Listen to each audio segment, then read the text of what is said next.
2006 और 7 में एक ऐसा केस नोएडा से बाहर आया था जिसको जानने के बाद इंसान हिल सा गया था। इस केस में सब कुछ है, हॉरर है, ऑर्गन ट्रैफिकिंग की बातें हैं, रेप है, मैन ईटिंग की बात है और मर्डर तो है ही। तो चलिए जानते हैं इंडिया के मोस्ट फेमस केसेस में से एक के बारे में, निठारी हत्याकांड।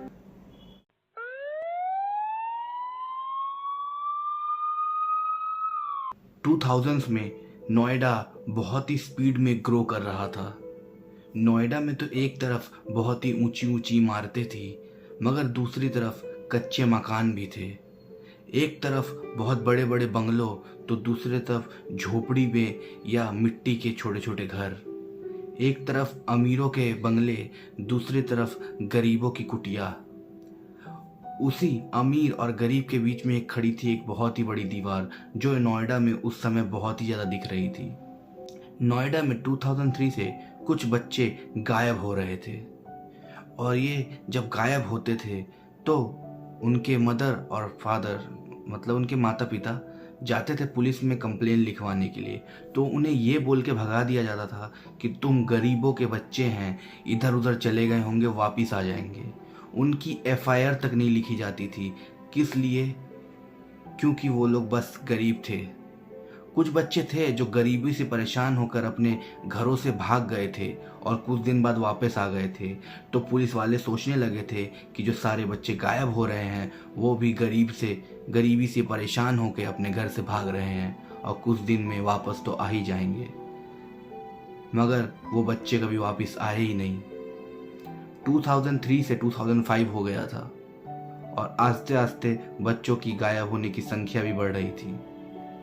तभी एक बच्ची फरवरी में 2005 में गायब होती है जिसका नाम था रिम्पा हलदार।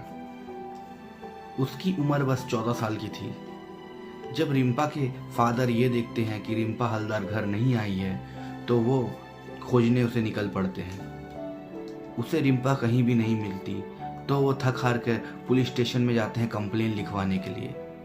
तो पुलिस वाले एज यूजुअल उन्हें भी भगा देते हैं ये बोल के कि तुम्हारी बेटी किसी के साथ भाग गई होगी, कुछ ही दिनों में वापस आ जाएगी। रिम्पा के फादर कंटिन्यू एक हफ्ते पुलिस वालों के पास जाते हैं कि वो बस उनकी एक एफआईआर लिख ले और उनकी बच्ची को खोजने लगे। मगर पुलिस वाले उन्हें हर बार यही बोल के भगा देते थे कि उनकी बेटी वापस आ जाएगी, गरीबी से परेशान होके गई होगी, तो आप लोग टेंशन ना लें।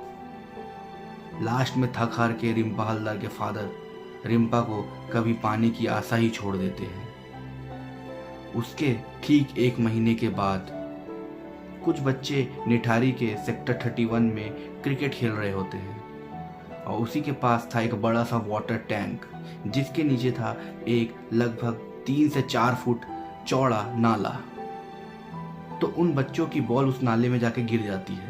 तो लोगों ने ये कहानी बना दी थी कि वो वाटर टैंक हॉन्टेड है, तो कोई भी बच्चा बॉल निकालने नहीं जा रहा था। तभी 2 बच्चे साहस करके उस नाले में बॉल निकालने जाते हैं। तभी उन्हें एक काला रंग का पॉलीथीन बैग पड़ा हुआ दिखता है जिसमें से एक छोटे बच्चे का हाथ जैसा कुछ बाहर निकला हुआ था। वो देखकर वो दोनों बच्चे बहुत ही ज़्यादा डर जाते हैं और वहाँ से चिल्ला के भाग जाते हैं। कुछ ही देरी की बात थी कि वहाँ पे एक बहुत ही बड़ी भीड़ आ जाती है उस हाथ को देखने के लिए। पुलिस को कॉल किया जाता है और पुलिस भी तुरंत ही वहाँ पे पहुँच आती है। पुलिस इस केस को पता नहीं शायद ढकने की कोशिश कर रही थी या क्या था। पुलिस वाले उस हाथ को बोलते हैं कि एक जानवर का हाथ है, तुम लोग भूल जाओ, ये किसी इंसान का हाथ नहीं है, जबकि वो सामने सामने एक इंसान का हाथ था। पुलिस वाले ये कह रहे थे कि वो किसी बंदर या लंगूर का हाथ है, आप लोग ने जो भी यहाँ देखा उसे भूल जाइए। और उस प्लास्टिक को लेके पुलिस वहाँ से गायब हो जाती है और बाद में कोर्ट में ये पता भी चलता है कि पुलिस ने उस एविडेंस को टैंपर करने की कोशिश की थी। उसी के 1 साल बीत जाते हैं। पायल 7 मई को सेक्टर 31 से पायल गायब हो जाती है। जब पायल के फादर देखते हैं कि पायल रात हो गई है और घर नहीं पहुंची है, तो पायल के फादर निकल पड़ते हैं अपनी बेटी को खोजने के लिए। जब वो खोजते खोजते कुछ ऑटो ड्राइवर से बात करते हैं तो उन्हें ये पता चलता है कि एक ऑटो ड्राइवर ने उसे D5 बंगलों के सामने उतारा था और पायल उसी बंगलों के अंदर गई थी। वो ये भी बताता है कि पायल ने उस ऑटो ड्राइवर को उसके पैसे नहीं दिए थे। पायल कहती है कि भैया मैं थोड़ी देर में बंगलों से बाहर आऊँगी, तब आपको पैसे दे दूँगी।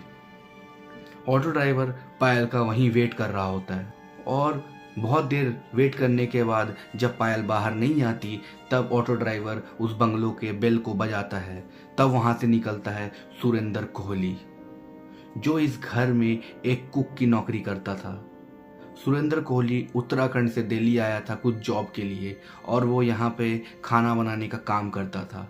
सुरेंद्र कोहली जैसे ही बाहर आता है, वो बोलता है उस ऑटो ड्राइवर से कि क्या हुआ। ऑटो ड्राइवर पूछता है कि थोड़ी देर पहले जो एक लड़की इस बंगलों में आई थी वो कहाँ है, उसने मेरा किराया नहीं दिया है। तो सुरेंद्र कोहली ये बोलता है कि वो तो यहाँ से जा चुकी है। मगर तभी ऑटो ड्राइवर बोलता है कि मैं तब से यहीं पर खड़ा हूँ अपना ऑटो लेके, वो जाती हुई तो मुझे नहीं दिखी। सुरेंद्र कोहली उसे ये बोलता है कि पायल पीछे वाले गेट से जा चुकी है। ये बोलते ही वो दरवाज़ा बंद कर देता है और ऑटो वाला थक हार के वहाँ से चला आता है। ये सुनते ही नंदलाल अब D5 के पास जाते हैं और बेल बजाते हैं वहाँ का। कोई भी दरवाज़ा नहीं खोलता। उसके बाद वो वहाँ से जाते हैं पुलिस स्टेशन।